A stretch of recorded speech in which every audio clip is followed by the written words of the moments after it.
Good morning students, welcome to Dheeraj classes. आज हम लोग पढ़ने जा रहे हैं मैथ फॉर क्लास 12, है ना। आज हम लोग नया टॉपिक स्टार्ट करने जा रहे हैं, इंटीग्रेशन। बहुत ही इंपॉर्टेंट है बोर्ड को लेकर के। इंटीग्रेशन, है ना। Integration just opposite of differentiation. Opposite होता है डिफरेंशिएशन का। इंटीग्रेशन का मतलब होता है जोड़ना, डिफरेंशिएशन का मतलब होता है तोड़ना, है ना। तो उस तरीके से जस्ट अपोजिट है इंटीग्रेशन, है ना। तो इंटीग्रेशन में करना क्या होता है, जैसे डिफरेंशिएशन कैसे कर रहे हैं, डिफरेंशिएशन पैरेलली समझेंगे हम लोग और उसके पैरेलली इंटीग्रेशन समझेंगे, है ना। तो देखते हैं डिफरेंशिएशन में क्या करते हैं हम लोग। किसी चीज को डिफरेंशिएट करना है, x to the power n को डिफरेंशिएट करना है विद रिस्पेक्ट टू x। हम लोग क्या लिखते थे, n को यहाँ पे लेकर के आते थे, x to the power n minus 1 करते थे, है ना। ये डिफरेंशिएशन था। अगर इसी फंक्शन को इंटीग्रेट करना है तो सबसे पहले हम लोग समझेंगे इंटीग्रेशन का साइन ये होता है ना।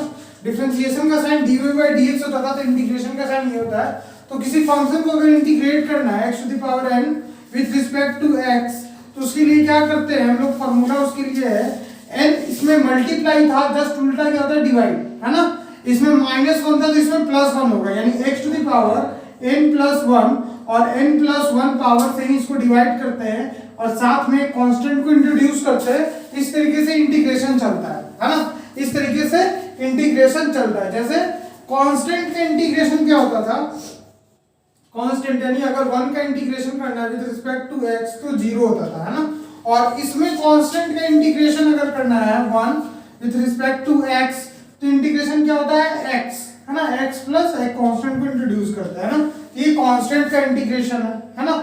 जैसे डिफरेंशिएशन में हम लोग अलग अलग फंक्शन को डिफरेंशिएट करते थे, है ना, with respect to x plus हो या माइनस हो, उस तरीके से हम लोग इसमें भी करते हैं ना। इंटीग्रेशन भी अलग अलग फंक्शन को हम लोग कर सकते हैं, है ना।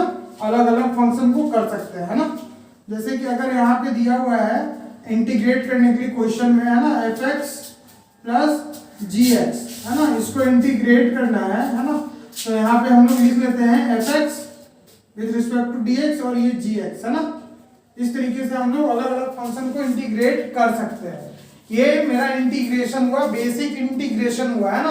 किस तरीके से इंटीग्रेट करेंगे, फॉर एग्जाम्पल अगर हम लोग बात करें, फॉर एग्जाम्पल, है ना, इंटीग्रेट करना है x क्यूब को, है ना, विद रिस्पेक्ट टू x, तो कैसे करेंगे, x to the power, solution क्या हो जाएगा इसका, अगर इंटीग्रेशन करना है तो क्या होगा इंटीग्रेशन, इसका इंटीग्रेशन होगा x to the power 3 + 1 divided by 3 + 1 और प्लस c, यानी x to the power 4/4 plus c, ये आंसर हो गया ना। ठीक है, ये हो गया सिंपल इंटीग्रेशन। और भी इंटीग्रेशन है, सब्स्टिट्यूशन मेथड, इसके बाद देखते हैं। ये बेसिक इंटीग्रेशन हुआ, ठीक है, ओके। कुछ बेसिक इंटीग्रेशन देख लेते हैं। जैसे कि log x का डिफरेंशिएशन क्या होता है, log x का डिफरेंशिएशन होता है, अगर इसको डिफरेंशिएट करें विद रिस्पेक्ट टू x तो 1/x होता है।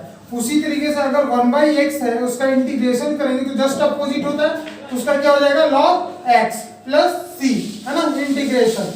उसी तरीके से sin x का इंटीग्रेशन क्या होगा, sin x का इंटीग्रेशन होगा cos x, है ना, और cos x का इंटीग्रेशन क्या होगा sin x, है ना। ये सिंपल कुछ कॉन्सेप्ट है जो देख लेते हैं हम लोग, है ना, -sin x, है ना। इस तरीके से आपका इंटीग्रेशन, एक कांस्टेंट को इंट्रोड्यूस कर देते हैं, ये हो गया। एक क्वेश्चन आता है, एक क्वेश्चन क्या है, एंटी डेरिवेटिव करके एनसीईआरटी में क्वेश्चन है। ये तो सिंपल डिफरेंशिएशन इंटीग्रेशन हो गया, है ना, बेसिक इंटीग्रेशन इसी तरीके से करेंगे, ठीक है। एक एंटी डेरिवेटिव करके क्वेश्चन है, एंटी डेरिवेटिव।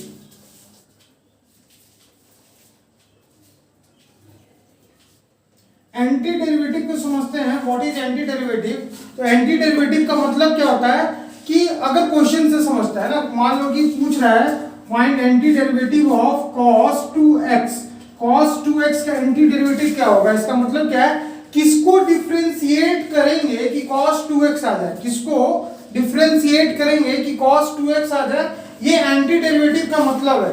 तो cos 2x कब आता है, जब sin 2x को डिफरेंशिएट करेंगे तो, है ना।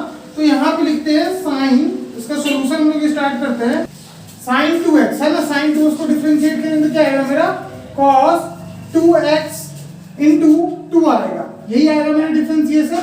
हमको चाहिए क्या cos 2x, तो cos 2x के लिए क्या करेंगे, 2 इधर मल्टीप्लाई में इधर आया तो डिवाइड में 1/2 of differentiation of sin 2x with respect to x we will get cos 2x, हमको क्या मिलेगा cos 2x। तो anti derivative of cos 2x क्या होगा, एंटी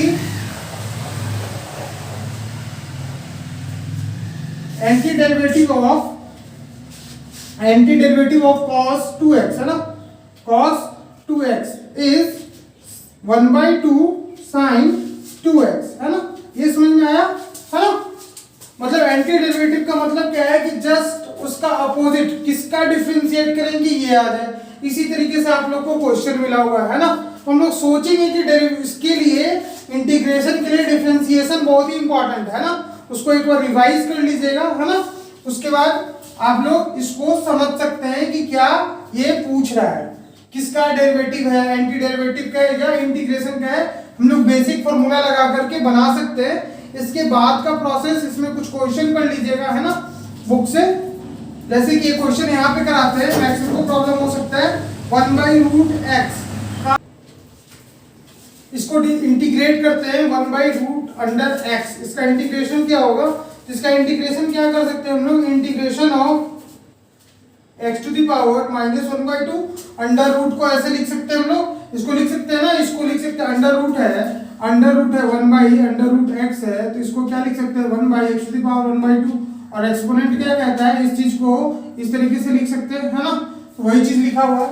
इसको इंटीग्रेट करना है dx के फॉर्म में है ना, मतलब dx के रिस्पेक्ट में, ठीक है। तो अब क्या होगा, यहाँ पे x टू दी पावर -1/2 क्या करते हैं प्लस है ना, और इसी चीज को यहाँ पे भी लिख देते हैं है ना, +1, तो क्या आ गया x to the power 1/2 plus 1/2, इसको सॉल्व करेंगे तो क्या आएगा 2 है ना, 2/√x, 2/√x है ना, ये आएगा। ये इसका इंटीग्रेशन हो गया, प्लस c कर देंगे, ये मेरा इंटीग्रेशन हो गया। तो बेसिक इंटीग्रेशन और एंटी डेरिवेटिव का कॉन्सेप्ट इससे बन जाएगा क्वेश्चन है ना। आप एक्सरसाइज 1 सॉल्व कर सकते हैं।